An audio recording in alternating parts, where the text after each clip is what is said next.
She was excited to board her first-class flight, but when the airline staff denied her a seat, mocking her in front of everyone, they had no idea who her father was or what was about to happen next. The airport terminal buzzed with energy, travelers rushing from gate to gate, suitcases rolling across the polished floors. Ava Carter, a bright-eyed 19-year-old college student, stood near the check-in counter, holding her first-class boarding pass with pride. This was her first time flying first class alone, a special gift from her father, who had surprised her with the ticket after an exhausting semester. Dressed in a simple hoodie and jeans, with her curly hair tied back in a ponytail, Ava looked like any other young traveler, but her name alone carried more weight than she realized. As she approached the first-class counter, the airline agent, a middle-aged woman with a sharp expression, Susan, barely looked up from her screen. "Can I help you?" Susan asked, her tone neutral but dismissive. Ava handed over her boarding pass with a polite smile. "Yes, I'm here for check-in. First class." Susan took the ticket, her eyebrows raising slightly.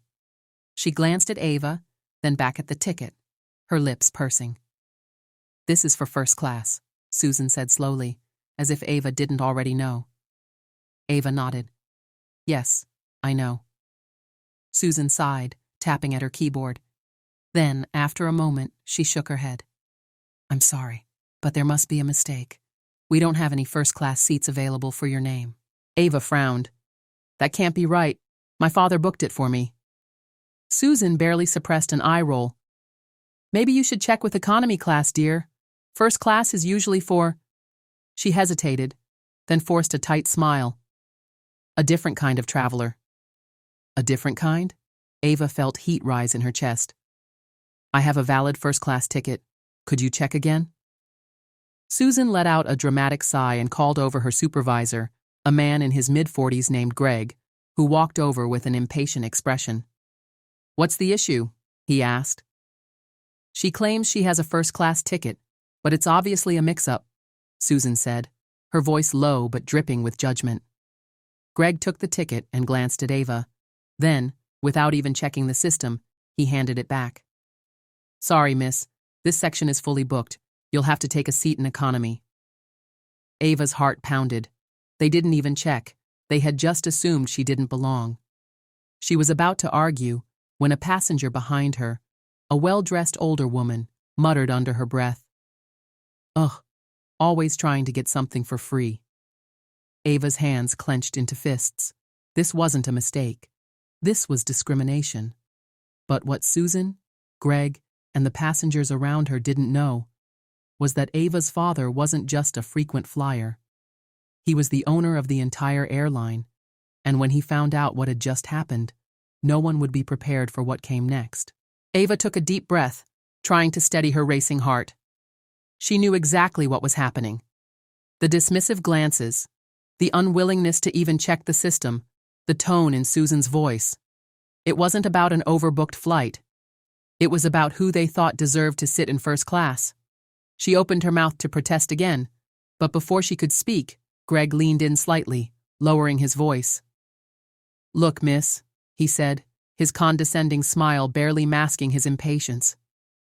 "Maybe you just misunderstood your ticket type. First class isn't exactly for, well, you know." Ava's stomach twisted in anger. "For who?" "For people like me?"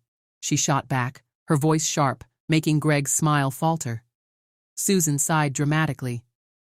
"Listen, sweetheart, instead of making a scene, why don't you just go ahead and take your seat in economy?" A few nearby first-class passengers chuckled, whispering among themselves. Ava's hands clenched, but then she remembered something.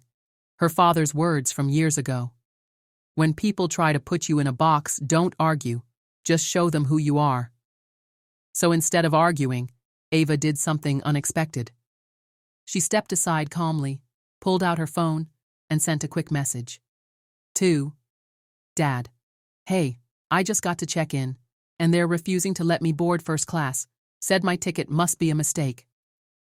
She hit send, exhaled, and watched as Greg and Susan smirked, clearly satisfied that they had put her in her place. But less than 2 minutes later, everything changed. Greg's walkie-talkie crackled to life. A voice came through, one that made both him and Susan stiffen instantly. "Greg, we have an urgent situation. Mr. Carter is on his way to the gate, right now." Greg's face turned a shade paler. Susan looked like she had swallowed a lemon, because there was only one Mr. Carter they could be talking about. James Carter, the billionaire CEO of Skylux Airlines, Ava's father. And he was about to walk through those doors any second now. The entire atmosphere at the check-in counter shifted in an instant. Susan's fake confidence crumbled as she turned to Ava, her voice suddenly sweet and accommodating. Miss, maybe we should check that ticket again." But Ava simply smiled, arms crossed, as she watched her father's arrival send the entire airport into chaos. The automatic glass doors at the entrance of the terminal slid open, and in walked James Carter, flanked by 2 airline executives and a security escort. His tailored suit and commanding presence made him impossible to miss, and the moment the staff at the counter saw him, their expressions shifted from smugness to sheer panic. Passengers in the area whispered excitedly, some pulling out their phones, recognizing the billionaire airline mogul. Greg and Susan, however, looked like they wanted to disappear into the floor. James didn't stop to greet anyone. He walked directly to Ava, his sharp eyes flicking between his daughter and the 2 employees.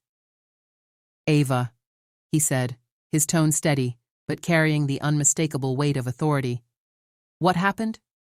Ava, keeping her composure, handed him her first-class ticket, her voice calm but firm.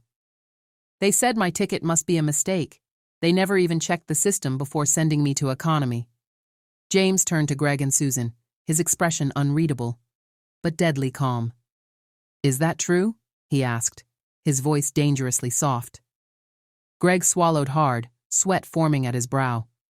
"Sir, it was just a misunderstanding," he stammered. "We, thought there was a booking error." "A booking error?" James cut in, his tone sharper now. "Or did you just assume my daughter didn't belong in first class?" Susan's hands trembled slightly as she fumbled for an excuse. "No, Mr. Carter, we just..." But James wasn't interested in excuses. He turned to the regional director, who had hurried in behind him, his face already red with stress. "I want a full investigation into how my daughter was treated today," James ordered. "And I want the names of every employee involved on my desk by the end of the day." Greg visibly paled. Susan's breath hitched, but James wasn't finished. He looked at his watch, then turned back to Greg. "Your shift is over." Greg blinked in confusion. "Sir?" James's eyes hardened. "You're fired, both of you." Susan gasped. "Sir, please." "Security will escort you out," James said flatly. "You won't be treating anyone else like this at my airline." Just as he said it, 2 security officers stepped forward, gesturing for them to leave. Susan's mouth opened and closed as if she wanted to protest, but she knew there was nothing she could say. Greg turned to Ava, as if hoping for mercy, but she simply raised an eyebrow. "First class isn't for people like me, right?" she said, her voice cool. Greg dropped his gaze, knowing he had sealed his own fate. As the 2 disgraced employees were escorted out, James turned back to Ava and handed her ticket back. "Let's go," he said, placing a firm but affectionate hand on her shoulder. "Your seat is waiting." With that, they walked toward the first-class boarding gate, leaving behind a stunned crowd, and a lesson that no one at that airport would ever forget. Have you ever been judged unfairly? What would you have done in Ava's situation? Share your thoughts in the comments, and don't forget to subscribe for more powerful stories like this. As Ava and her father walked toward the first-class boarding gate, the entire terminal was buzzing. Some passengers who had witnessed the scene clapped quietly, while others whispered amongst themselves, stunned at what had just unfolded. But Ava wasn't thinking about the stares or the murmurs. She was still processing what had happened. The humiliation, the assumptions, the dismissive smirks from Greg and Susan. James must have noticed because as they reached the gate, he turned to her, his expression gentler now. "Are you okay?" he asked. Ava nodded slowly, then sighed. "I knew discrimination was real, but I didn't think I'd experience it like that. They didn't even check my ticket, Dad. They just assumed I didn't belong. James clenched his jaw, his voice calm but firm. That's why I built this airline, to create opportunities, to give people a chance to experience the world without barriers. But clearly we still have work to do. Ava glanced at him. Do you think this happens to other people who don't have a billionaire dad to step in? James exhaled, his eyes darkening. More than you know, and that's why this doesn't end here. Ava tilted her head. What do you mean? James pulled out his phone and sent a quick message. Starting today, we're implementing mandatory sensitivity and bias training for all airline employees. No one, no matter what they look like, should ever be made to feel like they don't belong on my planes. Ava felt a surge of pride. Her father wasn't just powerful. He used his power to make a difference. As they boarded the plane, the first-class flight attendants greeted them warmly, clearly aware of who James was. Ava settled into her luxurious seat, still thinking about everything that had happened. Then, something unexpected occurred. A woman from economy class, the same well-dressed passenger who had muttered about Ava earlier, walked up hesitantly. Her face was red, her eyes uncertain. Excuse me? Miss Carter? She said awkwardly. Ava looked up, surprised. Yes? The woman fidgeted, then sighed. I wanted to apologize. I made an assumption about you earlier and that was wrong. I'm sorry. Ava studied her for a moment, then smiled slightly. Thank you, she said simply. The woman nodded and walked back, leaving Ava with a sense of unexpected closure. She turned to James. Maybe people really can change. James chuckled. One lesson at a time. As the plane took off, Ava stared out the window, knowing that today, she hadn't just claimed her rightful seat in first class, she had helped change the rules for everyone who would come after her. And that was the real victory. Have you ever been underestimated or judged unfairly? How did you handle it? Share your experience in the comments, and don't forget to subscribe for more inspiring stories like this.